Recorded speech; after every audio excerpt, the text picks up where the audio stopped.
Paris Podcast Festival à la Gaîté Lyrique. Les débats.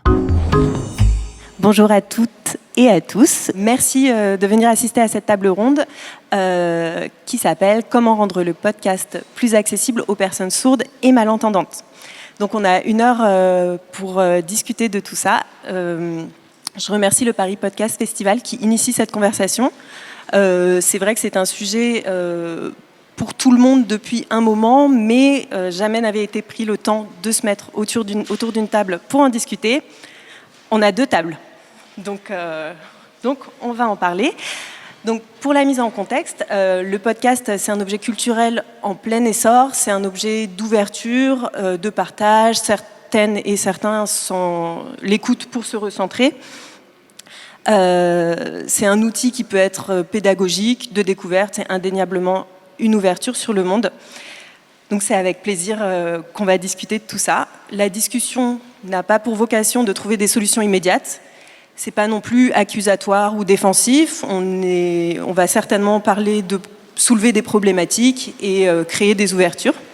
Merci encore d'être là. Donc je vais juste vous donner un petit mot sur le dispositif. Nous avons les interprètes de Vouloir dire qui sont là. Sur scène, Lucas. Anne-Sophie et Chloé attendent de prendre le relais.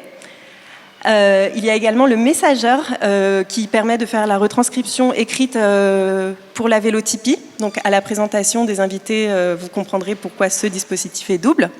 Pour le messageur, on a Alex dans la salle et Anne-Laure à distance. Voilà, il est derrière.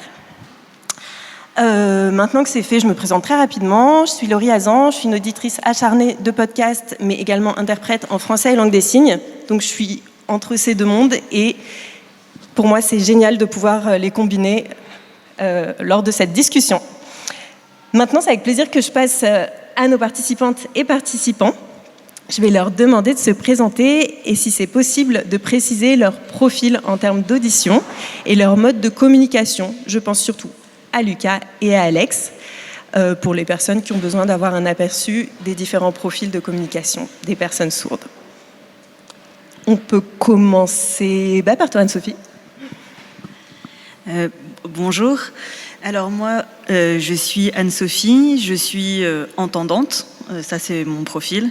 Je suis la créatrice du podcast Je fais de mon mieux. C'est un podcast sur l'écologie et la transition écologique. Le podcast existe depuis du coup janvier 2020 et pour moi la question de l'accessibilité en fait s'est posée dès le départ et c'était super important pour moi et voilà donc je crois que c'est tout pour je suis indépendante et voilà. Merci. Bonjour, moi je suis Zoé Bémont, je suis créatrice du podcast Journal de mes oreilles.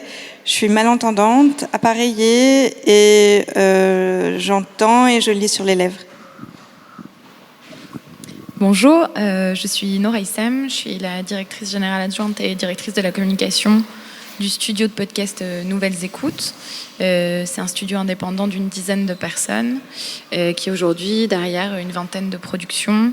Peut-être que vous connaissez Quad Meuf, Splash ou Queer par exemple, dont on a fait l'avant-première juste avant dans une salle en bas pour la 3e saison. Voilà, et nous, l'accessibilité pour les personnes sourdes et malentendantes, c'est un sujet qui est chez Nouvelles Écoutes depuis très longtemps, depuis que moi j'y suis en tout cas, et on essaye de trouver des solutions pour que ce soit, pour que les podcasts en tout cas soient le plus accessibles possible en fonction des moyens et des équipes qui sont chez Nouvelles Écoutes. Voilà. Merci Nora, qui est entendante. Non, on l'a tous et toutes deviné. Lucas. À moi. Bonjour à tous, je m'appelle Lucas Wild. Je suis sourde de naissance, donc mon expression c'est en langue des signes, et donc là il y a une interprète qui traduit en français pour que les entendants puissent entendre ce que je dis. Voilà, aussi. Donc j'ai créé un collectif qui s'appelle Ma Paillette, qui a pour objectif de faire du militantisme sur la communauté LGBT et sourde. Et donc moi je participe à ce militantisme. Et j'ai oublié peut-être quelque chose ? Ça me semble parfait. Ok. Bonjour, moi c'est Alexandre, créateur du compte Instagram Les Malentendus, le sourd oraliste. Alors, est-ce que tu peux nous expliquer ce que ça veut dire oraliste, s'il te plaît? Eh bien, oraliste, ça veut dire que je parle, tout simplement. Voilà, tu es sourd et du coup, tu t'exprimes à l'oral. Merci encore d'être venu. Ça demande de participer à la naissance de cet échange, ça demande une forme d'ouverture et un petit peu de courage aussi. Merci encore. Ma première question va s'adresser à Zoé. Zoé, tu es créatrice de contenu, mais également auditrice. Donc, on a compris que tu perdais l'audition petit à petit. Déjà, est-ce que tu veux nous dire un mot là-dessus? Et ensuite, qu'est-ce que ça a changé dans tes habitudes en création, mais également en écoute? Oui, du coup, moi, j'ai perdu une partie de mon audition parce que j'ai une maladie de l'oreille qui s'appelle autospongiose. Et du coup, c'est comme si, en fait, mon audition était déformée et puis mes oreilles ont été très sollicitées. Enfin, du coup, concrètement, je peux pas écouter autant que ce que je voudrais et le son me fatigue beaucoup. D'autant plus que l'appareillage, en fait, n'est pas du tout quelque chose de naturel et d'organique. Enfin, ça dépend pour qui, mais en tous les cas, pour moi, non. Et c'est un peu tout ce dont je parle aussi dans mon podcast. Et ce qui a changé pour moi dans l'écoute, j'ai l'impression quand même que ma perte auditive s'est fait à peu près au même moment que l'essor du podcast.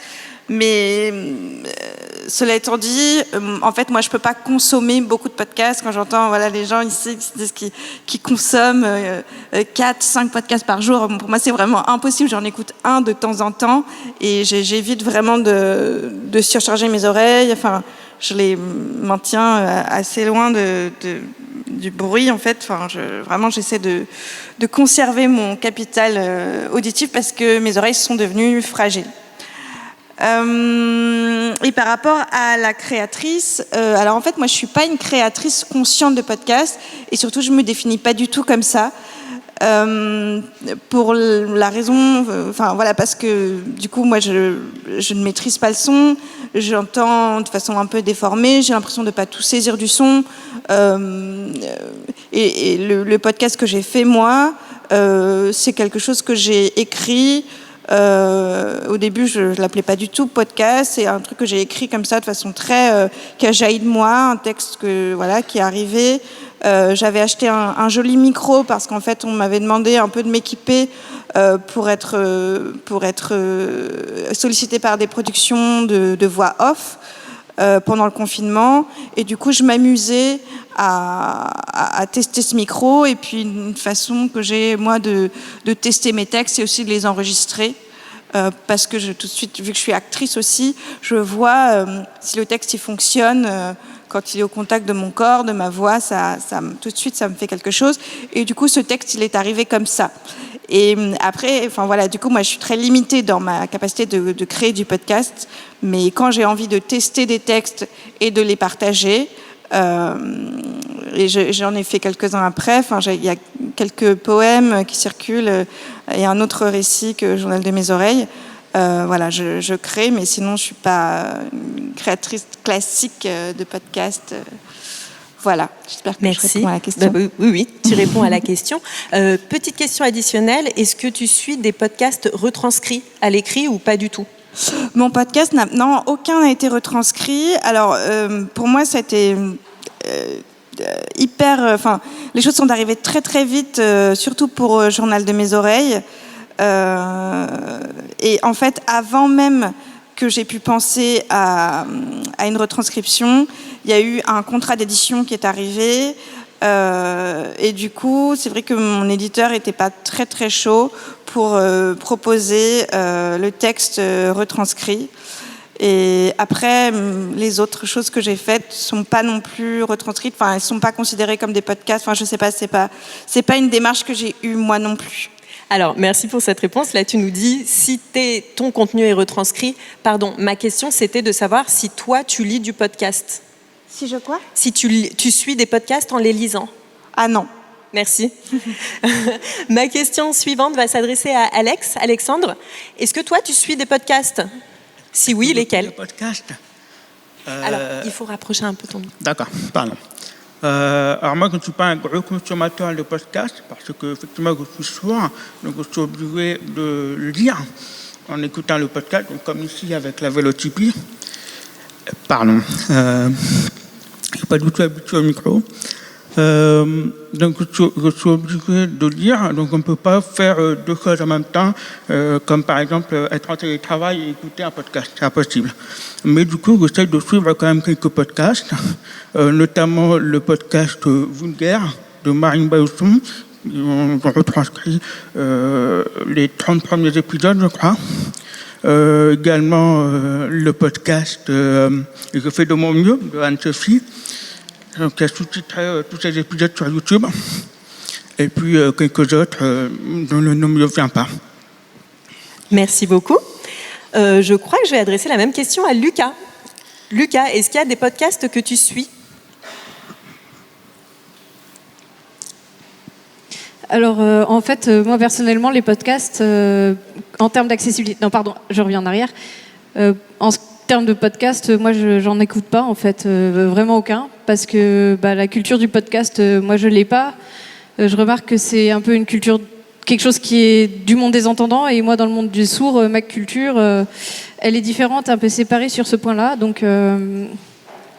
c'est vrai que s'il y avait un podcast sur le thème de l'accessibilité, il n'y a pas ces informations. Merci beaucoup. Non, ne sois pas désolé, tu as l'air désolé. Ne sois pas désolé. En fait, qu'est-ce qu'il vous faudrait à l'un et l'autre pour avoir accès au podcast ? J'imagine que vos besoins ne sont pas les mêmes. Lucas, je vais commencer par toi. Qu'est-ce qu'il faudrait pour que tu aies accès au podcast ? Est-ce que ça te semble possible ? Alors, c'est vrai que pour l'accessibilité pour les personnes sourdes, il y a beaucoup de travail qui va se faire au niveau des podcasts. Il y a déjà, en fait, comme c'est le son, un podcast est basé sur le son, donc, voilà, à la radio, à la télé, tout, c'est du son qui vient dans les oreilles. Enfin, c'est votre vie, vous avez l'habitude de vivre avec les podcasts et d'entendre du son. Et pour ce qui est de l'accessibilité... par exemple, les sous-titrages, il faudrait effectivement aussi avoir du sous-titrage et de la vidéo, avoir éventuellement un interprète en langue des signes qui traduise pour avoir quelque chose de visuel, en fait, une forme qui soit pas de la culture du podcast exactement, mais plutôt quelque chose d'adapté au visuel. Et donc, pour en faire une vidéo, il faudrait une forme journalistique, un peu comme ce qu'on peut trouver sur YouTube, les vidéos YouTube ou sur les médias autres. Et des interprètes, donc un budget faramineux. Oui, ça c'est vrai que c'est un problème, c'est toujours l'accessibilité, c'est un budget, c'est cher. Parce que la langue des signes en plus n'est pas encore reconnue, c'est vrai que c'est la loi de 2005 en France qui la reconnaît, mais c'est pas complet et au niveau du budget pour l'instant c'est extrêmement cher. Donc c'est vrai qu'il faut que ce soit des personnes qui ont les moyens, qui se chargent de ça et qui encouragent ça.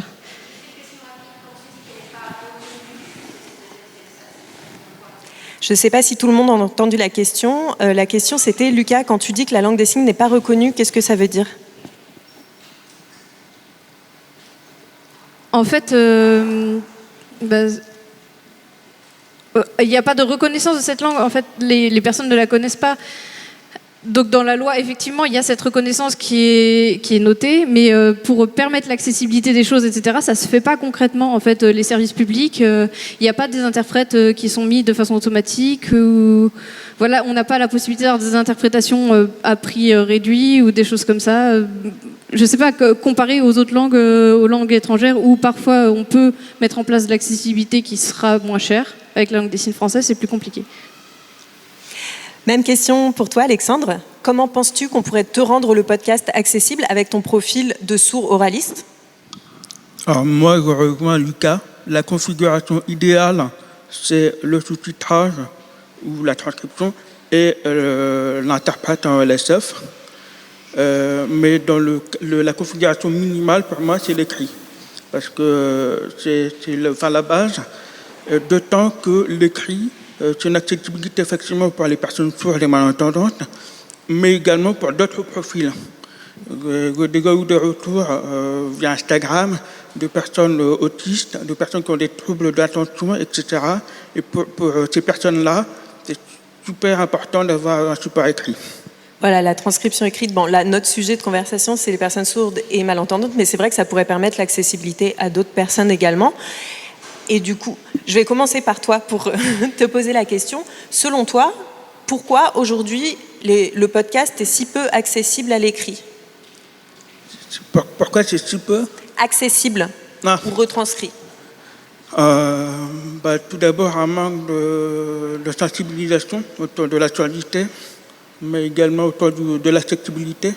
On n'en parle pas encore assez, on commence à en parler, on commence à voir effectivement les podcasts devenir accessibles, mais parce qu'on commence à en parler. Ça me donne une transition toute faite où je vais me tourner vers les créatrices et productrices de contenu qui sont avec nous aujourd'hui. Anne-Sophie, est-ce que tu peux nous dire ce qui est disponible en termes d'accessibilité pour ton contenu et comment tu as été sensibilisée à ça, s'il te plaît ?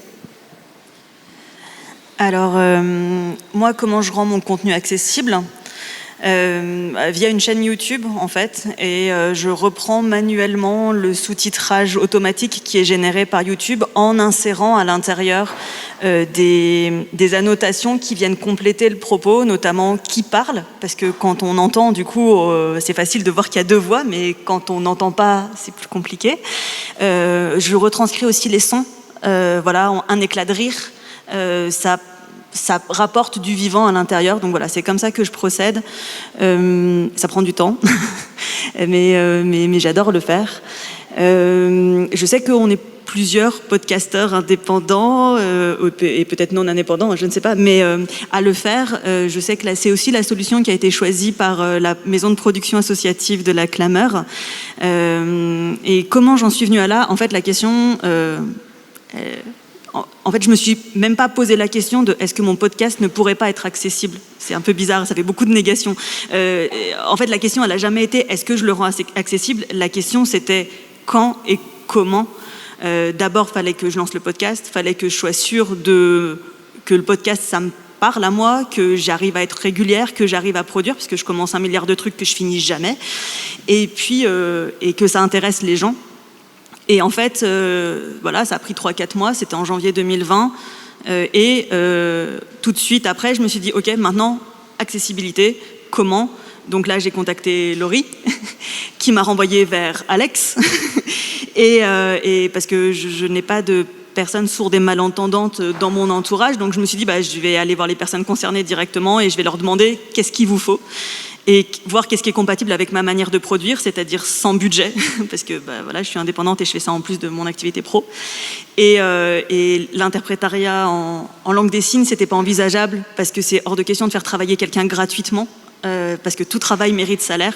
Il restait plus que l'écrit, retranscription tout de suite ou sous-titrage. Et du coup, j'ai compris, grâce à Alex, que le sous-titrage pouvait apporter quelque chose de plus en rendant le podcast vivant et en essayant de retranscrire un peu l'expérience podcast. Je parle vite, désolée. Et voilà comment j'y suis venue, en fait. Et est-ce que ça répond à ta question ? Ça répond à ma question, mais ça en soulève d'autres.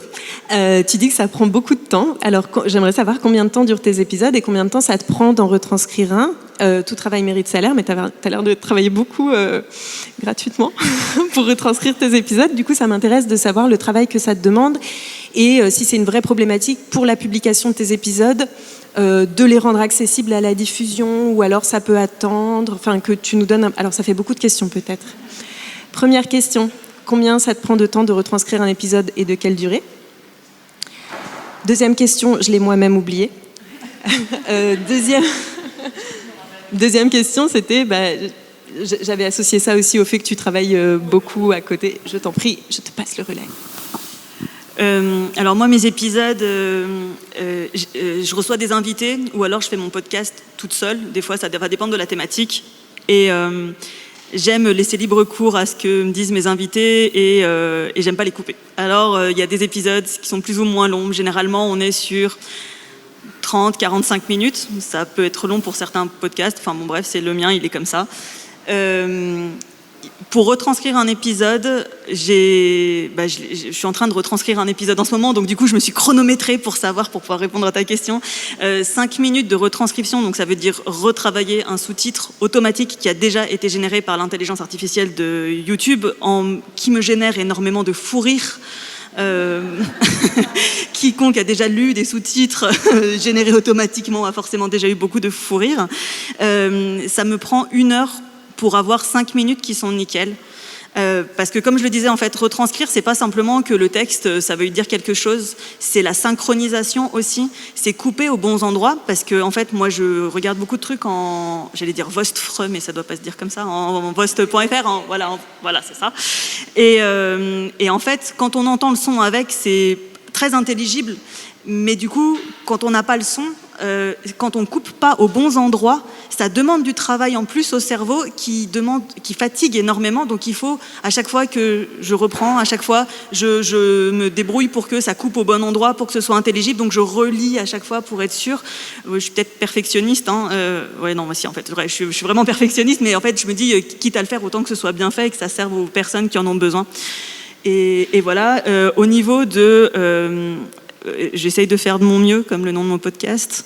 C'est-à-dire que je ne suis pas du tout régulière et je suis super en retard. Et je m'en excuse en permanence. Et là, par exemple, j'ai 2 épisodes de retard. Et en même temps, il y a eu un trou de 6 mois entre 2 épisodes. Mais donc, du coup, voilà, parce que je fais ça en plus de mon activité. Je fais ça complètement bénévolement. Donc, on a tous des vies et moi aussi. Donc, voilà. Et il y avait la dernière question que tu m'avais demandé, c'était... je ne sais plus. Ouais, c'était pas grave. Il y a une question qui me vient en plus, du coup, en création de contenu, et je vais l'adresser à Lucas. Lucas, qui a une chaîne YouTube qui, je crois, n'a pas été alimentée récemment parce qu'il est très, très occupé, car comédien.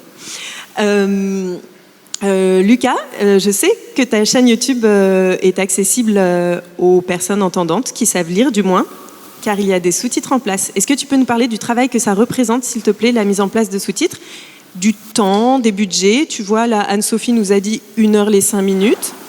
On commence à avoir un aperçu. Tu veux nous en dire plus ? Alors oui, c'est vrai, comme Anne-Sophie vous l'a dit, en fait, c'est vrai que 5 minutes, ça prend énormément de temps.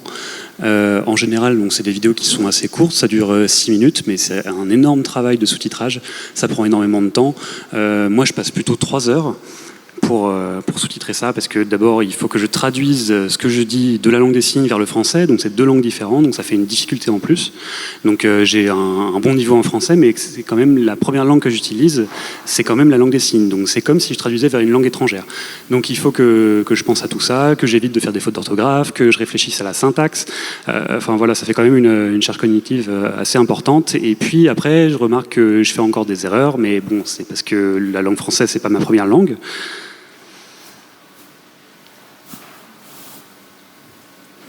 Et c'est vrai que pour faire les sous-titrages, moi en fait j'utilise directement les sous-titrages de YouTube, mais bon c'est de la programmation automatique, c'est compliqué. Enfin après ça dépend du temps que j'ai.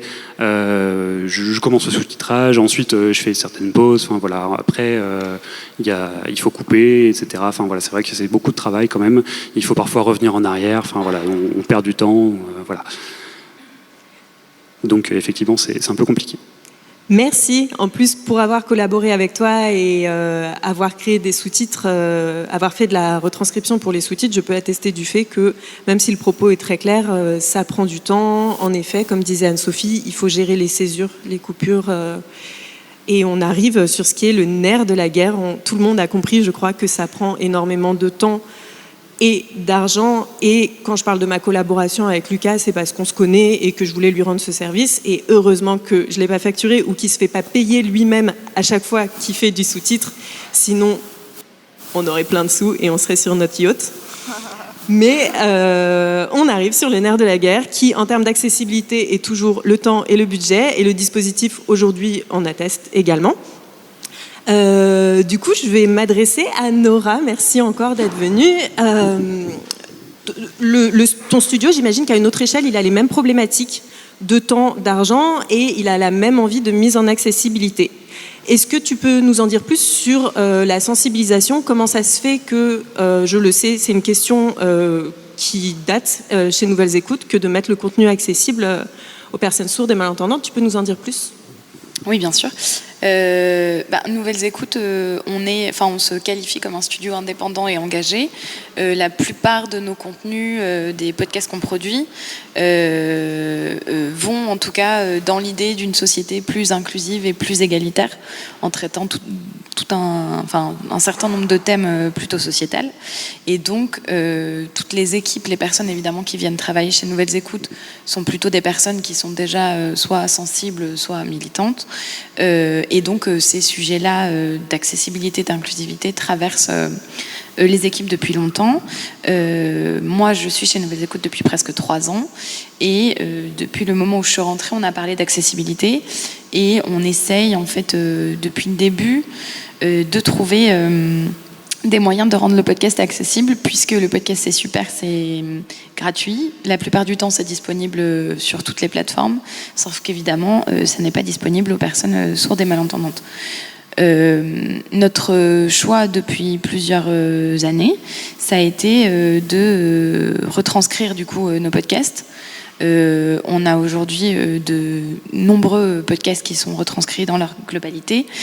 Par exemple, Mortel, lesquels j'ai en tête, Splash, les 3/4 sont retranscrits. La Poudre aussi, une grosse partie, il y a énormément d'épisodes.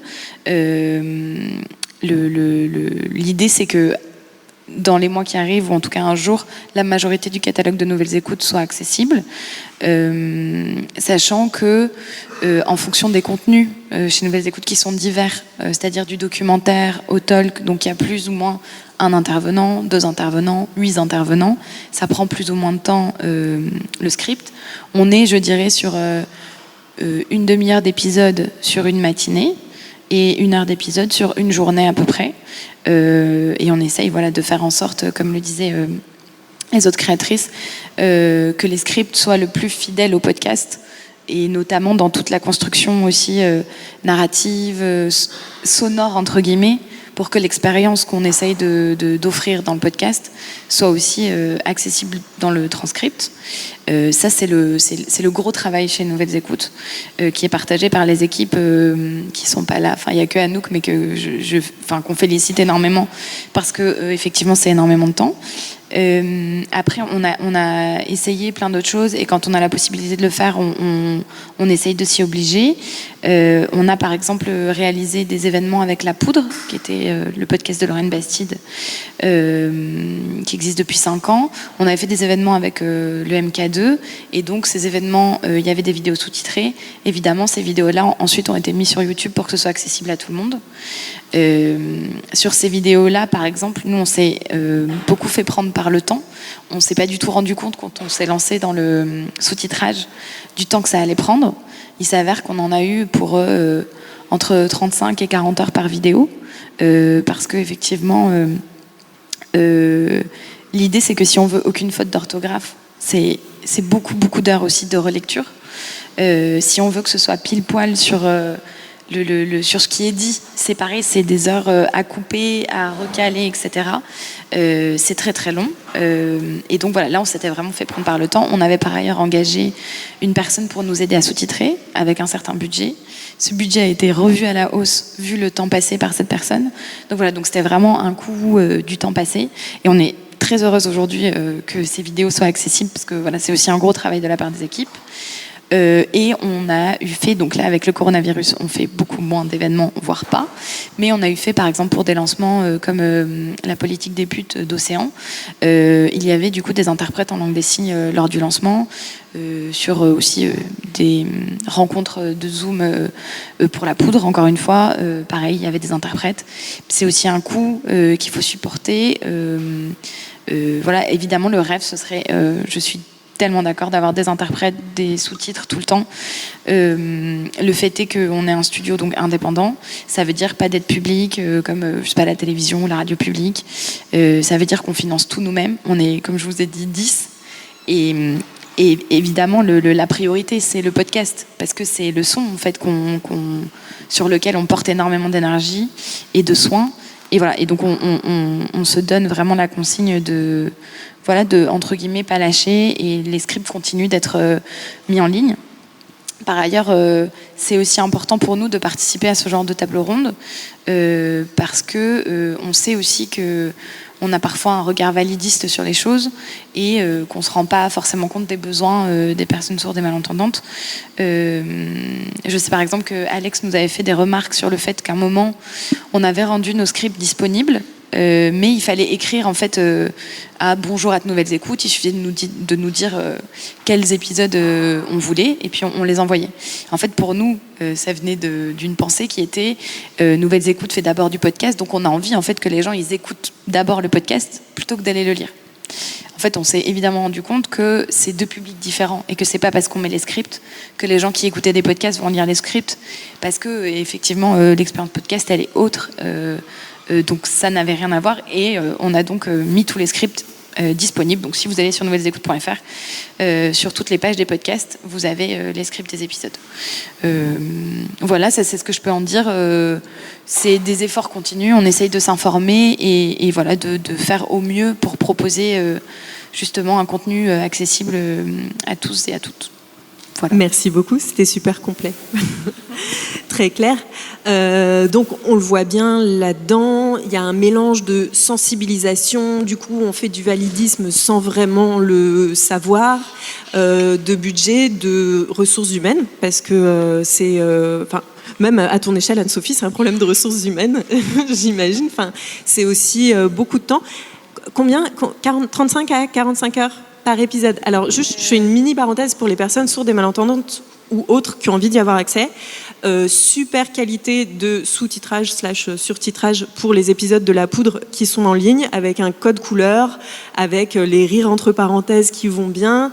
Merci pour les 35 heures. Mais en tout cas, c'est accessible.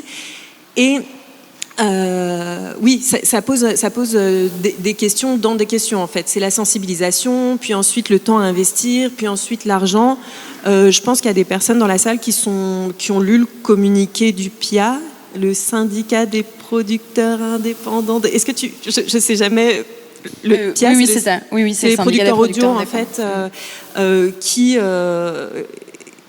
qui demandent des aides déjà pour créer leur contenu, alors le rendre accessible. Pour l'instant, les subventions et aides, c'est même pas un embryon de sujet, mais peut-être que ça le deviendra à la suite de notre discussion. En tout cas, je me suis posé la question parce que, en tant qu'interprète et auditrice et militante, souvent on se tourne vers l'étranger pour prendre des exemples des bonnes ou des mauvaises pratiques. Et je voulais savoir si quelqu'un d'entre vous avait un exemple en France ou à l'étranger de ce qui pourrait se faire au top ou de ce qui se fait de mieux. Je sais que dans la salle, par exemple, il y a des personnes qui ont les moyens ou la communauté ou le temps de faire retranscrire tous leurs épisodes. Donc j'aimerais savoir si vous savez si le podcast accessible existe aujourd'hui en France ou à l'étranger. Nous, on sait chez Nouvelles Écoutes, parce que du coup, on avait un peu regardé ce qui se faisait aussi chez d'autres studios, justement à l'étranger. Sur le marché américain, qui est un marché qui est beaucoup plus mûr au niveau des podcasts, les Américains ont pas... Enfin, nous, par exemple, on a accès à la radio publique qui est de grande qualité, les Américains beaucoup moins, donc ils sont très vite tournés vers le podcast. Donc c'est un marché extrêmement prolixe, avec énormément de contenu. Et la radio elle-même, ou les journaux, font depuis longtemps des podcasts.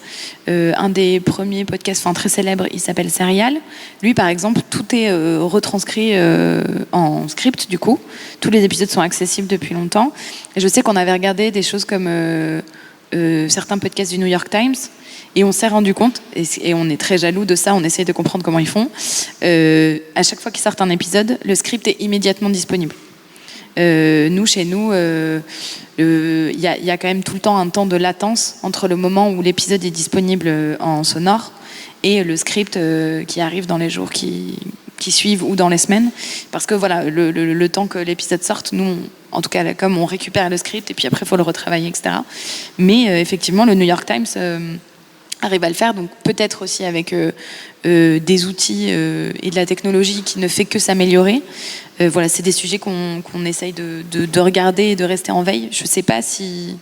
En France, j'ai pas l'impression que ça se fait beaucoup, mais c'est les seuls exemples que j'ai. Très bien. Petite question et après je te laisse répondre, Alex. Est-ce que le New York Times, là c'est vraiment de la curiosité, ils ont la retranscription écrite de leur podcast ou ils respectent aussi un code couleur d'accessibilité? Je saurais pas te dire. Je sais qu'ils sont en PDF sur leur site, on les a regardés, mais comme ça, j'ai pas de souvenir. Mais merci, en tout cas. Alexandre, je t'adresse la question. Est-ce que je voyais que tu avais peut-être envie de répondre. Est-ce que le podcast retranscrit idéal existe? Je voulais réagir sur les podcasts en France et à l'étranger. Donc, on parlait du New York Times. Il faut savoir qu'aux États-Unis, il y a une loi qui s'appelle l'ADA, qui est beaucoup plus stricte en ce qui concerne le contenu web. Donc, les Américains sont beaucoup plus consciencieux sur l'accessibilité à cause de ces lois. Par exemple, en 2012, alors c'est pas du tout sur le domaine du podcast, mais Netflix a eu un procès en 2012 qu'ils ont perdu à cause de cette loi et qui les a obligés à revoir tout leur catalogue pour les sous-titrer. Et donc du coup, toutes les grosses firmes ou les gros médias comme New York Times s'appliquent en fait à sous-titrer, à rendre accessible tout leur contenu. D'accord. Donc il y a les mêmes problématiques, mais pas forcément les mêmes moyens, les mêmes encadrements, les mêmes subventions et lois pour y répondre. Il y a les mêmes problématiques, mais le contexte est différent. Il n'y a pas les mêmes lois, pas les mêmes subventions. En fait, il n'y a pas les mêmes moyens pour l'instant pour y répondre. C'est ça que tu nous dis. Puis également, les grosses compagnies dans les technologies comme Spotify, Google, Microsoft ont sorti des outils de reconnaissance vocale et ils travaillent beaucoup là-dessus. Alors, c'est pas encore tout à fait... c'est pas encore tout à fait correct, mais il y a quand même une grosse progression de ces outils-là. Donc je pense qu'effectivement, là-bas, ils doivent avoir quand même un grand panel de solutions beaucoup plus important qu'ici. Merci beaucoup. Je regarde le temps. Je suis persuadée que tout le monde a des questions à propos des sujets qu'on vient d'aborder. Est-ce qu'il y a un point spécifique? Je t'en prie. Rajouter un petit truc. Moi, en tant que malentendante qui perd...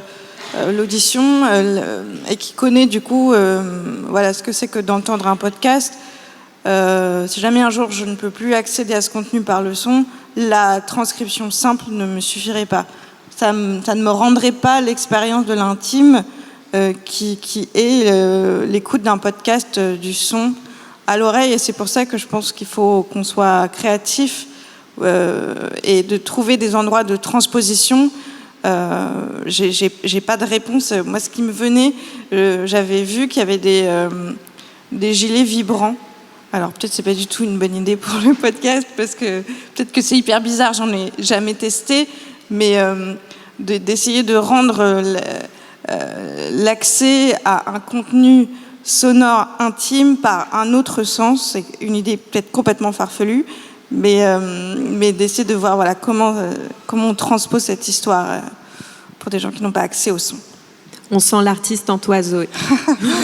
On sent l'artiste en toi. C'est pour ça que cet échange s'appelle « Comment rendre le podcast plus accessible ?» Il y a plein de contenus qui ne sera jamais accessible aux personnes sourdes et à des personnes malentendantes parce qu'en effet, il y a des sons intranscriptibles qui véhiculent certaines informations. Je sais c'était à longueur d'onde l'année dernière, un podcast à l'API, c'était dans le nord, en Alaska, enfin, c'était un podcast très sonore où on entendait des pieds dans la neige. Et en effet, je pense qu'au niveau de la retranscription, ça va être très difficile, mais c'est bien de soulever le fait qu'il y ait plusieurs natures de contenu. Le rendre plus accessible, c'est surtout les problématiques de je sais que Queer de Nouvelles Écoutes reprend, je fais partie de la communauté LGBT sourde, j'aimerais avoir accès à ce contenu, est-ce que ce sera possible, est-ce que c'est un sujet mais en tout cas, merci pour ta vision artistique et merci de parler des gilets vibrants, c'est très peu connu chez les entendants. Voilà. Est-ce que vous avez quelque chose à ajouter ? Est-ce qu'on peut donner la parole au public ? Vous avez des commentaires, questions ? Ah, Lucas a l'air d'avoir quelque chose à rajouter, ensuite on passe aux questions. Oui, si je peux me permettre d'ajouter quelque chose. Ce que je voulais ajouter, en fait, par rapport à l'accessibilité, c'est vrai qu'avant de penser à l'accessibilité... Pardon, excusez-moi, je me reprends. En fait, chaque fois qu'on crée quelque chose, que ce soit un podcast, un événement, peu importe en général, avant de penser à créer, il faut penser accessibilité. De quoi on va avoir besoin? Alors, premièrement, de l'argent, des subventions. Par exemple, pour aujourd'hui, le festival podcast qui a duré 4 jours, il n'y a rien en accessibilité, sauf là, ce débat-là, parce que nous-mêmes, voilà, on est handicapés, donc il faut penser à l'accessibilité pour les handicapés, voilà, mais peut-être que c'est juste de la poudre aux yeux, parce que le reste n'a pas été accessible. Et c'est un peu dommage, parce que pour les personnes sourdes, c'est une perte, en fait. Oui, là, que ce soit la vélotépie ou les interprètes, ça, c'est la vraie accessibilité. Mais en fait, avant de créer un événement, un festival ou autre, il faut penser à l'accessibilité et à l'ajouter à la totalité du programme. Voilà ce que je voulais préciser et ce qui m'a un peu agacée. Merci beaucoup Lucas. Alors c'est le tout début et je tiens à préciser que Queer, précédemment aussi présenté par Nouvelles Écoutes, était surtitré Vélotipie accessible en langue des signes, mais c'est très peu et en général, on le sait très bien, personnes qui évoluent dans le monde des sourds et personnes sourdes et malentendantes, on sait très bien que le contenu accessible parle d'accessibilité, donc ça fait de nous des experts de l'expertise, c'est génial, mais on aimerait bien changer de sujet. Moi je fais pas du tout partie de l'organisation du festival, je n'ai pas de part là-dedans. Je voudrais dire que je pense qu'on initie quelque chose et que ça sera forcément mieux à l'avenir que là l'organisation du festival par exemple a une idée du budget, des prestataires à solliciter, du budget, de ce que ça représente. C'est un tout début, ça a le mérite d'exister et c'est très bien de souligner que il faut que l'accessibilité soit complète parce que il faut avoir accès à tout. Je te remercie encore. Alexandre, tu veux rajouter quelque chose ou pas? Ou juste tu buvais, c'est tout. Tu veux rajouter quelque chose? Non. Non, c'est bon. Par rapport à l'accessibilité des C'était événements. si tu voulais. S'il n'y a pas besoin, on prend les questions. Pour moi, Lucas a tout dit. Le porte-parole, Lucas, a tout dit. Merci encore. J'aurai l'occasion de vous remercier après les questions. J'ai vu plein de mains se lever directement. On va devoir faire passer un de nos micros, si ça ne vous dérange pas, Zoé ou Nora, d'en partager un pour la suite. Et je vous demanderai de le tenir bien devant vous. Vous avez vu, on ne nous entend pas toujours super bien parce qu'il y a une façon... On n'est pas encore des grandes stars, donc on ne sait pas le faire, mais il y a quand même une façon de l'orienter. Donc, allez-y. Bonjour. Merci beaucoup déjà pour ça et je suis très contente de participer enfin à cette discussion. J'ai 2 questions. La première, c'est au niveau de Radio France, qui est quand même un service public. Quelle position ils ont par rapport à la transcription et l'accessibilité des émissions?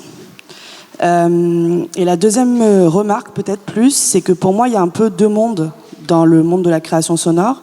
Il y a vraiment le podcast d'information qui peut potentiellement, en termes de transcription, amener du contenu, d'information, de réflexion, d'experts, de témoignages. Ce qui me semble très compliqué, et c'est peut-être là où il va falloir aussi être très inventif, c'est sur plutôt le podcast d'expérience, c'est-à-dire vraiment de la création sonore pure et dure, avec ingénieur son, construction, qui s'appuie quasiment universellement sur le son, voire même quasiment pas sur la parole humaine. Et je pense que c'est là où il va falloir travailler un peu je me pose même la question de est-ce que c'est une transcription, est-ce que c'est possible de transcrire en fait? Est-ce qu'au final il y a une expérience sensible qui doit se traduire carrément sur un autre chemin, quoi? Je sais pas, mais j'ai l'impression qu'il y a vraiment ces réflexions-là en ce moment dans le monde du podcast et qu'il faut mener. Merci beaucoup en tout cas.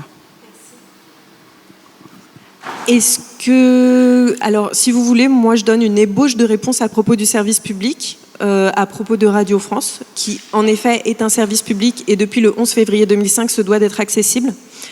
Pour l'instant, je ne sais pas ce qu'il en est des retranscriptions écrites de la totalité de leur contenu. Tout ce qui est en direct n'est pas retranscrit. C'est valable aussi pour les chaînes d'information, pour certaines chaînes d'information. Il y a une forme de sous-titrage en direct. Mais si par malheur, attentat ou crise, sachez que les sous-titres sont la première chose qu'on fait sauter. C'est-à-dire que l'accessibilité, c'est 0. Le service public lui-même, là je parle même plus du podcast, je parle de la préfecture du coin où n'est pas accessible, ne répond pas pour l'instant à son devoir. Je ne sais pas s'il y a quelqu'un de Radio France dans la salle qui voudrait prendre le relais sur la réponse, parce que je ne sais pas les moyens qui sont donnés. Je connais les obligations, je ne sais pas les moyens qui sont donnés, et en tant qu'entendante, c'est vrai que j'essaye très peu d'accéder à leur contenu écrit. Est-ce que vous avez un commentaire là-dessus? Non, participant. Alex, tu veux dire quelque chose? Par rapport au service public, vous disiez que le direct n'était pas sous-titré, c'est ça? Moi, je trouve que grâce au Covid, malgré que, mais on a pu voir des solutions comme la vélotypie apparaître avec des solutions. Donc finalement, il y a des solutions. Donc il faut qu'il reste juste à les appliquer, quoi. Exactement. Et puis pour information, j'imagine qu'il y a des interprètes ou élèves interprètes dans la salle. Grâce encore au Covid, ça nous a donné du temps pour militer, pour interpeller les chaînes de télévision et l'accessibilité. Et puis surtout, il y a eu énormément d'élocutions gouvernementales qui ont permis aux interprètes d'être visibles et moqués et caricaturés, c'est un autre sujet, mais qui ont permis aux interprètes d'être visibles. Mais c'est vrai que cette crise sanitaire a fait émerger des choses et moqueries, caricatures ont aussi donné de la visibilité à la langue des signes, donc à la communauté sourde. Alors, pour ce qui est, la deuxième partie de la question, c'était est-ce que tout est transcriptible?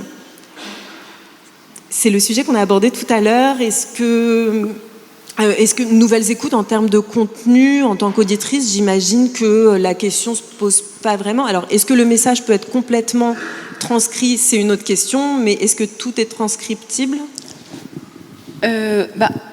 On a beaucoup de podcasts qui, en tout cas, abordent des sujets, comme je vous disais, de société. Il y a des podcasts qui sont plus ou moins militants. Du coup, c'est plutôt, effectivement, souvent du contenu informationnel, même si, dans la forme, il y a énormément de créativité dans le son, dans nos équipes. Par exemple, dans un podcast qui s'appelle Impatiente, qui raconte le combat de Maëlle Sigono, qui avait un cancer du sein métastasique et qui raconte son combat face, en gros, à la médecine et au patriarcat, en gros, dans la médecine, et comment on fait quand on est une femme qui a un cancer du sein pour se battre contre les injonctions qui continuent à nous être imposées. Ce podcast-là, par exemple, il y avait des reconstitutions de ce qu'a vécu Maëlle avec un médecin, avec son oncologue, etc., avec des acteurs qui parlaient. La musique est très forte dans Impatiente. Ça, dans les scripts, c'est un peu reconstruit, mais évidemment, l'expérience n'est pas celle, effectivement, où parfois le son rajoute un truc d'émotion, ou la construction. Le propos, par contre, qui est militant, pour nous, typiquement, c'est important que ce soit accessible à tous et à toutes. Après, oui, sur des podcasts type, je sais pas, on a fait une fiction qui s'appelle Le Nuage, où il y a beaucoup d'effets sonores, ça se passe dans une centrale nucléaire, en gros, ça se passe pas très bien. Et je pense les sons d'alarme, etc., on peut mettre son d'alarme, ça sera jamais l'angoisse là qu'on peut ressentir. Donc peut-être qu'après, il faudrait penser, le podcast sur, pas comme un podcast, plutôt une création, qu'on décide de faire une partie en podcast, une partie autrement. C'est vrai que c'est pas le sujet chez Nouvelles Écoutes. Nous, on pense sonore parce qu'on crée comme ça. Après, je pense qu'il y a plein de possibilités de création, d'art, etc. Merci beaucoup. Alex, tu voulais dire quelque chose? Sur les indications sonores, parce qu'effectivement, ça ne sera jamais pareil. De toute façon, de base, quand on est sourd, malentendant, ça ne sera jamais pareil qu'une personne entendante au niveau du son. Mais ça reste important de les indiquer, de comprendre, parce qu'il y a parfois des petits sons qu'on utilise qui finalement sont des indices dans un podcast ou même une création artistique et qu'on va louper, une information qu'on va louper, donc c'est important quand même de l'indiquer. Merci beaucoup. Est-ce que c'est un bout de réponse? Bon, parfait. On a des questions par là. Au deuxième rang, après tout au fond, je vous vois. Bonjour, merci. Je voudrais juste apporter mon témoignage par rapport au podcast accessible. On l'a dit, il y a très peu de podcasts qui sont accessibles aux personnes sourdes et malentendantes. Il y a de plus en plus de podcasts qui parlent des sujets de société, de politique, de métier professionnel, tout ça. Et du coup, ça nous exclut énormément. La question de Madame sur Radio France, oui, pour moi, tout est retranscrible parce que c'est des sujets qui sont importants et le fait d'exclure une partie de la population sur les malentendants, c'est vraiment très pénalisant pour eux parce qu'on a le droit d'apprendre des nouvelles choses, d'avoir notre opinion, d'en savoir en même temps que les autres sur ces sujets-là. Et c'est très frustrant pour nous parce qu'on voit le titre du sujet, ah oui, ça m'intéresse, et on découvre que c'est pas accessible, il n'y a pas de transcription. Soit on cherche sur toute la page pour être sûr s'il n'y a vraiment pas de transcription ou pas. Ce serait bien de mettre en avant s'il y a bien une transcription ou pas, au lieu de perdre du temps à chercher. Et je sais, ça prend du temps de transcrire, mais dites-vous, vous rendez service à une population sur les malentendants. On est quand même, mine de rien, 6 millions de personnes sur les malentendantes en France. Et il y a beaucoup de personnes qui écoutent des vidéos sans son. Ça peut être la même chose pour les podcasts. Ils peuvent écouter, ne pas écouter les podcasts, mais lire les scripts. Donc ça peut au final servir à tout le monde. Et je pense que c'est un sujet qui mérite d'être plus nu et davantage creusé. Merci. Merci beaucoup. En effet, l'importance du podcast aujourd'hui, le fait que ce soit un outil de conscientisation, déconstruction, débat, déjà ça donne de la valeur au contenu, mais c'est vrai que qu'on soit sourd, sourde ou malentendant, malentendante, de croiser un post Instagram qui dit ah génial, je vais parler de la ménopause précoce, enfin le podcast va parler de la ménopause précoce, et se dire ah mince, si seulement je pouvais y avoir accès, c'est en effet la problématique à laquelle il faut répondre. Merci beaucoup pour votre intervention. Il y avait une question au deuxième rang et je vous promets, tac tac, je viens au dernier et je remonte vers vous. Alors moi j'ai 2 questions. Je suis créatrice d'un podcast qui a pour ambition de sous-titrer l'ensemble de ces émissions. À l'heure actuelle, on a 130 émissions. Et en fait, il y a une équipe de bénévoles, de personnes engagées, très engagées, d'auditeurs très engagés du podcast, qui s'appelle Méta de Choc. Et j'ai 2 questions. La première, c'est sur la meilleure manière de sous-titrer. Moi, je connais un peu le sous-titrage télévisuel parce que je viens du documentaire. Mais je voulais savoir pour les personnes sourdes et malentendantes, est-ce que l'exhaustivité de ce qui est dit a un intérêt? Parce que dans le langage parlé, on se répète, on peut avoir des hésitations. Alors, je sais que l'hésitation a un intérêt narratif, c'est-à-dire c'est important de se rendre compte du fait qu'une personne va effectivement hésiter, ou etc. Mais quand même, il y a des vraies décisions quand on sous-titre sur la question de savoir est-ce que s'il y a beaucoup de texte, c'est gênant, ou est-ce qu'au contraire, il faut laisser, la personne mettra en pause pour tout lire. Ça, c'est des questions, je pense, importantes pour l'expérience, savoir ce que vous en pensez. Et ma deuxième question, c'est, sachant que moi, je veux sous-titrer l'ensemble de mes émissions, où est-ce qu'il existe un endroit pour les sourds et les malentendants qui recense les podcasts qui sont sous-titrés ou qui proposent des retranscriptions? Merci beaucoup. Je crois que c'est une question parfaite pour Alexandre et Lucas. Mais les 2 questions, je pense que Alexandre et Lucas pourront y répondre. N'hésitez pas non plus, Anne-Sophie, Zoé et Nora, si vous avez quelque chose à ajouter. Lucas, tu peux donner la main directement à Alexandre si tu veux.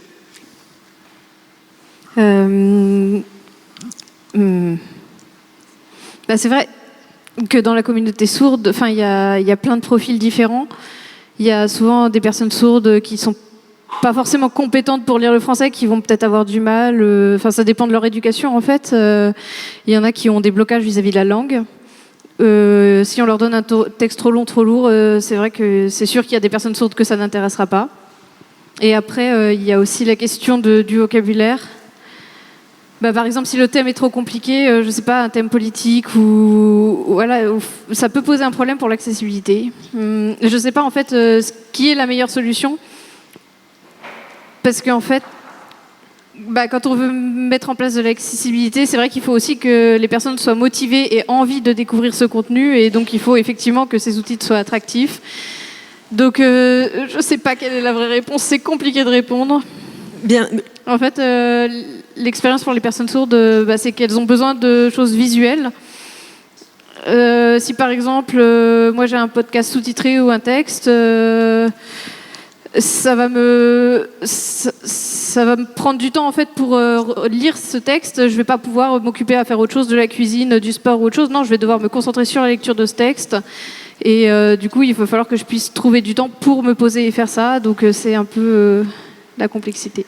Bien sûr, ce que je relève, c'est que le public sourd, attention, le public sourd représente des auditeurs et des auditrices comme les autres. Si le sujet est trop complexe ou ne t'intéresse pas ou représente quelque chose, tu n'iras pas forcément vers lui.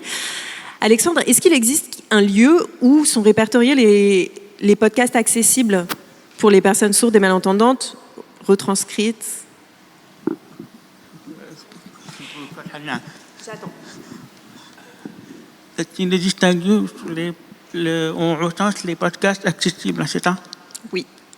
Oui. Depuis cette année, je travaille sur un petit projet pour recenser justement les différents podcasts accessibles, donc qui proposent soit du sous-titrage, soit une transcription. J'essaie donc de lister, mais pas seulement faire une liste, mais de préciser, d'indiquer à chaque fois si c'est une transcription, si c'est du sous-titrage, si effectivement c'est un format texte, si c'est un format PDF, etc. J'essaie de donner le maximum d'informations sur chaque podcast. Alors, j'ai deux petites questions. Où est-ce qu'on peut trouver ça? Est-ce que c'est via ton compte Instagram? Oui, pour l'instant, c'est sur mon compte Instagram. Les malentendus. Et est-ce qu'on peut se signaler à toi? Est-ce que moi, si je crée un podcast, je peux venir te contacter pour faire partie du référencement? Oui, c'est ça. Tu peux me contacter via le compte Instagram. Via le compte Instagram. Merci. Laurie, je me permets juste de préciser sur le choix... quand on crée son podcast, je sais que nous, à vous de me dire si c'est aussi intelligent, mais on essaie de se dire qu'est-ce qui est le plus important ou qu'est-ce qu'on veut qu'il ressorte. Justement, c'est des sujets très politiques ou sociétaux. On se concentre plutôt sur le fond, en se disant il faut peut-être cleaner le reste et faire en sorte que l'information soit la plus claire possible. Effectivement, après, si on est sur des podcasts beaucoup plus créatifs, en fait, l'expérience là qu'on veut donner, c'est aussi tout le reste. Donc, on essaie de trouver des solutions pour vraiment décrire, etc. Donc, c'est vraiment pour le coup là un choix de la personne qui transcripte, mais du coup qui est un choix qui est personnel. Et voilà. Et comme disait Lucas, ça va peut-être à certaines, et pas à d'autres. Mais du coup, on fait aussi ce choix-là en fonction du sujet et de comment on l'a traité dans le podcast. Il y a des podcasts de talk où il y a franchement pas beaucoup de travail sonore. Par contre, il y a des podcasts documentaires où il y a beaucoup de choses autour. Voilà. Moi, je voulais juste dire, personnellement, ce que je fais comme choix quand je le fais, déjà tous les je les vire, j'essaye de les virer au montage le plus possible, mais quand il y en a encore, voilà. J'ai un podcast informatif. Clairement, je suis pas une artiste, donc j'ai pas à retranscrire des bruits de pas dans la neige ou des choses comme ça. Ça se répète. Quand ça se répète, en fait, si la répétition, ça fait 3 fois. Parce que l'invité, etc., déjà, moi, je les coupe au montage un peu, mais quand ça se répète et que la répétition apporte une nouvelle formulation, je la laisse. Si je vois que ça a vraiment surchargé, et je parle très vite, et des fois, mes invités parlent très vite aussi, si elle apporte rien, je l'enlève quand c'est déjà surchargé. Quand c'est quelqu'un qui a un débit qui est plutôt lent, je la laisse.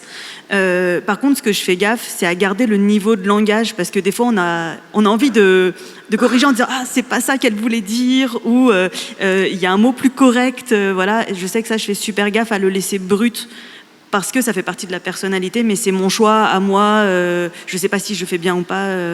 Voilà, je sais pas si ça vous aide un peu.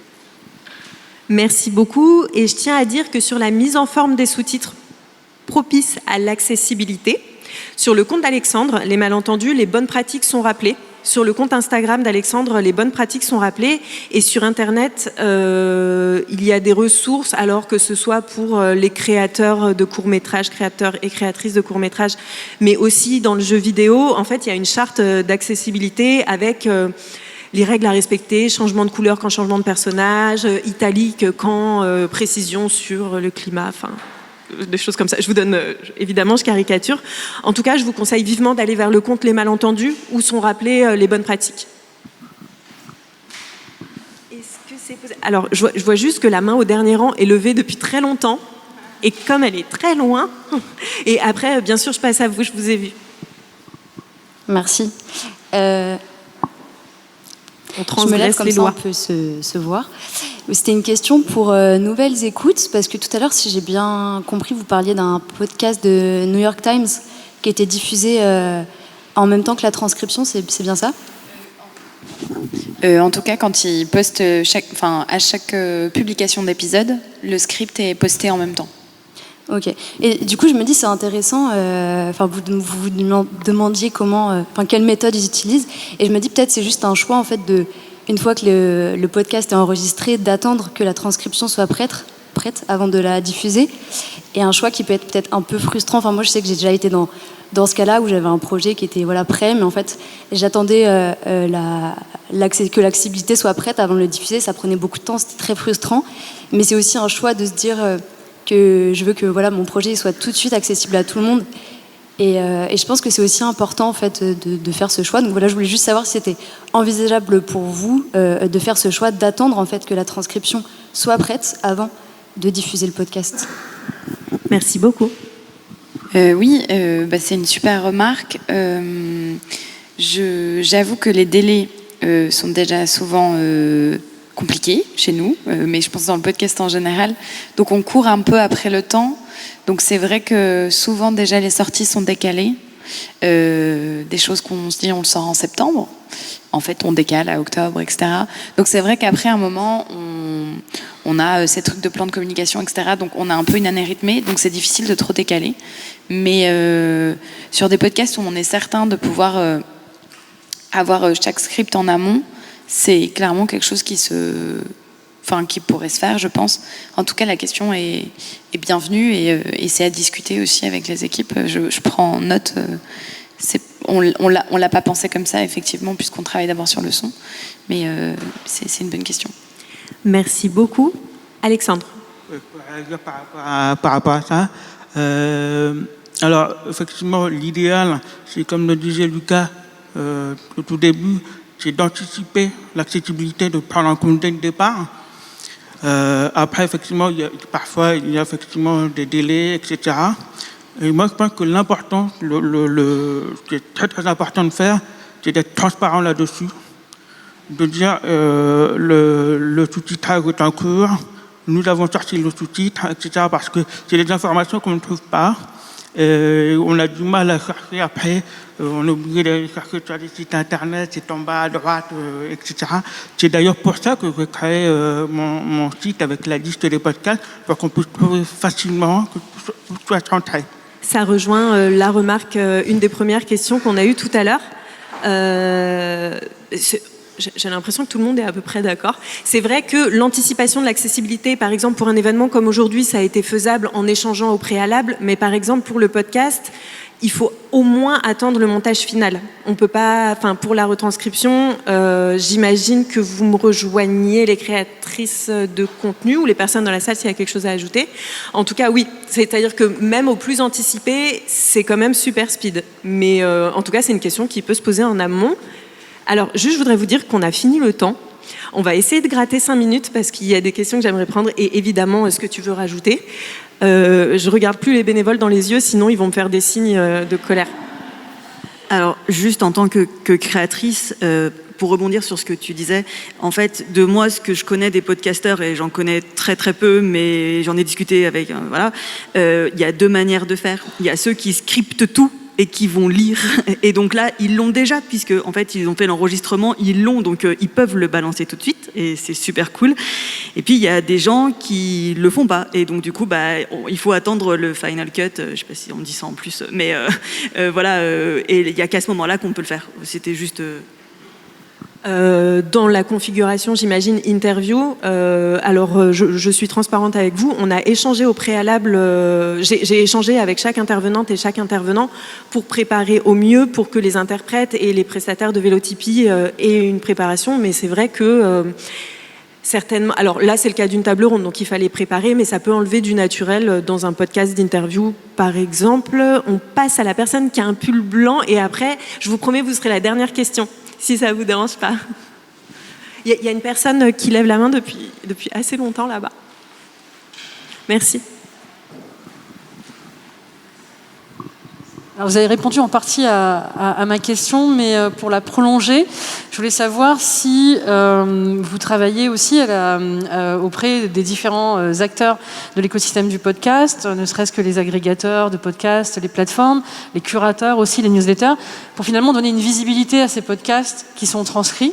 Alors vous parliez de YouTube, mais j'imagine qu'il y a aussi des PDF et peut-être que vous utilisez les descriptions des épisodes de podcast pour mettre des liens vers des ressources qui, elles, seraient transcrites. Est-ce qu'il n'y a pas une action en fait, à mener de sensibilisation aussi pour finalement essayer de valoriser ces podcasts qui sont traduits et peut-être aussi dans l'idée que ça rejoigne leurs enjeux de découvrabilité des podcasts, de SEO aussi.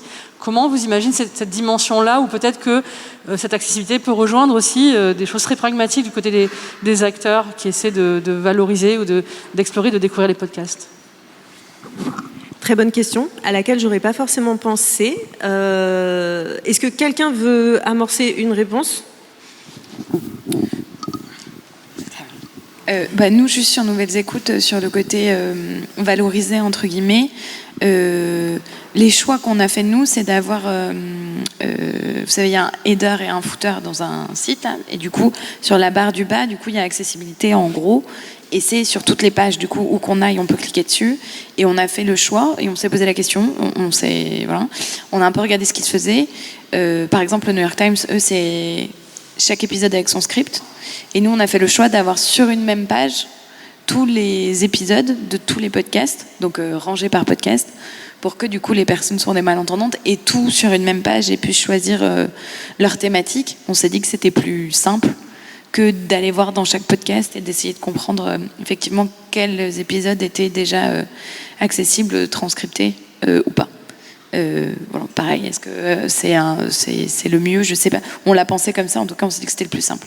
Bon, on est là pour échanger et la conversation se poursuivra, à n'en pas douter, dans les mois qui viennent. Alexandre, tu avais envie de répondre ?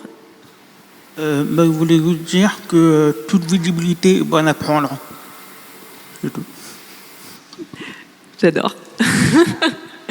Alors, on va passer à la dernière question. Je suis désolée, on est à court de temps. Et la dernière question, c'était vous, en effet.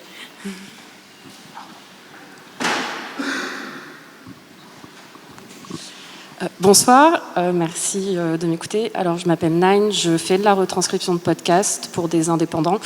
Et je voulais juste revenir justement sur le temps de latence entre la sortie d'un épisode et la sortie d'une retranscription. En fait, moi, je reçois l'épisode avant mixage. Je sors la retranscription pour la sortie de l'épisode. Je suis désolée, je tremble, je suis super anxieuse, mais c'est hyper sportif, mais c'est hyper faisable. Enfin, je propose une solution et c'est sûr que c'est beaucoup plus facile quand il y a déjà un script qui est fait.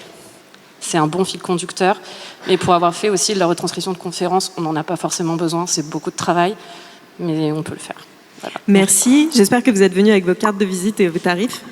J'en ai pas, mais je travaille pour la Clameur. Très bien. Donc, n'hésitez pas à distribuer tout ça. Merci à toutes et à tous d'être venus. J'espère que c'était intéressant pour tout le monde. Sachez que cette conversation se poursuivra très certainement. Je vous remercie énormément. Comme on l'a dit, la retranscription peut prendre du temps. Du coup, l'enregistrement audio de cet échange sera disponible avant la retranscription. Et il faudra s'orienter vers l'organisation du festival pour les délais, parce que je n'ai pas du tout cette information en termes de transcription. Néanmoins, je suis certaine qu'avec les militants et militantes que contient la communauté et les personnes sensibilisées, ça va le faire. Merci encore. Je vous souhaite une bonne suite de festival, même si je crois qu'on clôt la journée. Et puis sinon, à demain dans les couloirs. N'hésitez pas si vous nous croisez. Merci beaucoup.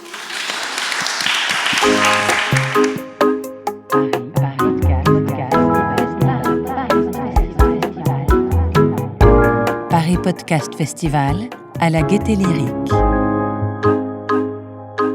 Les débats.